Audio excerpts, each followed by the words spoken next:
කොහොමද ඉතින් ආයෙ වීඩියෝ එකක් අරගෙන ඔයගලත් එක්ක ඔයගලගේ එක්සෑම් එකට උදව්වක් වෙන දෙයක් කතා කරන්න. ඉතින් මේ වීඩියෝ එකේදී මම කතා කරන්න බලාපොරොත්තු වෙන්නේ ගොඩාක් දෙනෙක් කියන එකක් තමයි අපිට වැඩ කරන්න කිසිම මොටිවේෂන් එකක් නැහැනේ. කියන්නේ අපිට වැඩ කරගන්න පටන් ගන්න ඕනේ මොටිවේෂන් වීඩියෝස් ගොඩාක් බලනවා ඒ වුණාට අපිට වැඩ කරගන්න බෑ. අපිට ඒක දිගටම කරගෙන යන්න බෑ. දැන් අපි ගත්තොත් එහෙම ප්‍රධාන පෙළේ එක්සෑම් එකක් විදිහට අපි ගත්තොත් එහෙම උසස් පෙළ විභාගයේදී වැදගත්ම කාරණේ වෙන්නේ ඔයා කොච්චර දක්ෂ කියන එක නෙමෙයි. ඒ අවුරුදු දෙකමාර කාලේ ඔයා ඒක කොච්චර දුරට ඒකාකාරීව අරගෙන යනවද? කියන්නේ අතාරින්න නැතුව ගේම අතාරින්න නැතුව කරගෙන යනවද කියන එක තමයි මේ ඒ ඇඩ්වාන්ස් ලෙවල් උසස් පෙළ විභාගයේ තියෙන ගේම. ඉතින් එහෙම කරොත් තමයි ඔයගලන්ට අන්තිමට රිසල්ට්ස් දාන්න පුළුවන්. මුලදී ලස්සනට පටන් අරගෙන අගට යනකොට ඒක අත්හැරෙන ගොඩාක් දෙනෙක් ඉන්නවා. ඉතින් ඒ නිසා ප්‍රධානම දේ ඔයගොල්ලෝ මොටිවේෂන් හොයන්න එපා. වැඩේ දැන් හරි පටන් ගන්න ඕනේ. ඒ කියන්නේ කොහොම හරි ඔයා කරන්න ඕනේ අර ඉගෙන ගන්න. ඒ කියන්නේ අධ්‍යයනය කරන්න ඔයාගේ මනස හදාගන්න එක. ඒක එකවරම කරන්න බෑ. දැන් අද හිතුවොත් ඔයා හෙට මම පැය 15ක් පාඩම් කරනවා කියලා එහෙම බෑ. එහෙම අපේ මනසට දේවල් පුරුදු කරන්න බෑ. ඒකට අපි කරන්න ඕනේ අද at least විනාඩි 10ක්. ඔයා දැන් පාඩම් කරන්න පටන් ගත්තෙම නැත්නම් අඩුම තරමේ ගිහලා පුටුවේ ඉඳගෙන ඉන්න.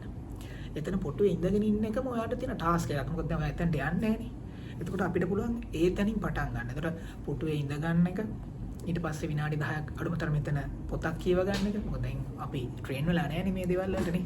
එතකොට ඒ නිසානේ මට මේක කරගන්න යන්න බැරි. එතකොට අපි ටික ටික තමයි ට්‍රේන් කරන්න වෙන්නේ. මම කියන්නේ දැන් මේ විනාඩි 10 10 කැලිය වලින් පටන් ගන්න කියලා. නමුත් මම නිකන් උදාහරණයක් විදිහට කිව්වේ අපි කොහෙන් හරි පටන් ගන්න ඕනේ.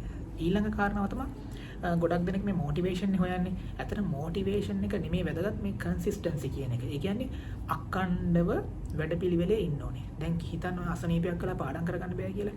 ඒ වුණාට ඔය මයින්ඩ් සෙට් එක අඩුම තරමේ පුළුවන් වෙලාවෙ අර ඒ පාඩම් මතක් කරගන්න එක හරි කරන්න ඕනේ. ඒ වෙලාව වෙන දෙයකට දෙන්න බෑ. දැන් ඔයා හිතුවත් එම අපි ගමු වෙන කොහේ මලගේ ගිය එක දවසක් කියලා ඊළඟ අනිත් දවසේදීම ඔයා වැඩේට සෙට් වෙන්න ඕනේ. ඒක රෙස්ට් කරන්න අනම්මනම් කරන්න බෑ. අඩුම තරමේ පැය දෙක තුනක් නැත්තම් පැයක් හරි ඒ දවසේ වැඩපිළිවෙලේ ඉන්න ඕනේ. ඔතනින් මිස් වුණොත් වැඩේ දෙල් වෙනවා. ඉතින් ඒ නිසා මොටිවේෂන් එකකට වඩා ප්‍රධානම කාරණාව තමයි ඔයා වැඩේ දැන් පටන් ගන්න.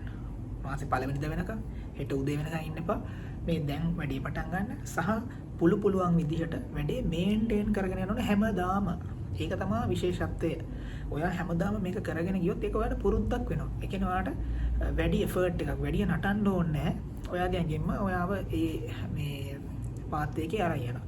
ඉතින් ඔයා හැමදාම වැඩ කරන්න පුරුදු වුණොත් ටික ටික හරි. එතකොට එක්සෑම් එක ලඟ වෙලා ඔයාට අමුතුවෙන් දේවල් කරන්න දෙයක් නැහැ. ඔයා එතකොටම අදාළ දේවල් කරගෙන ඉවරයි. ඒ නිසා මම කියන්නේ මොටිවේෂන් එක නෙමෙයි වැදගත්ම කාරණේ. දැන් වැඩි පටන් ගන්න.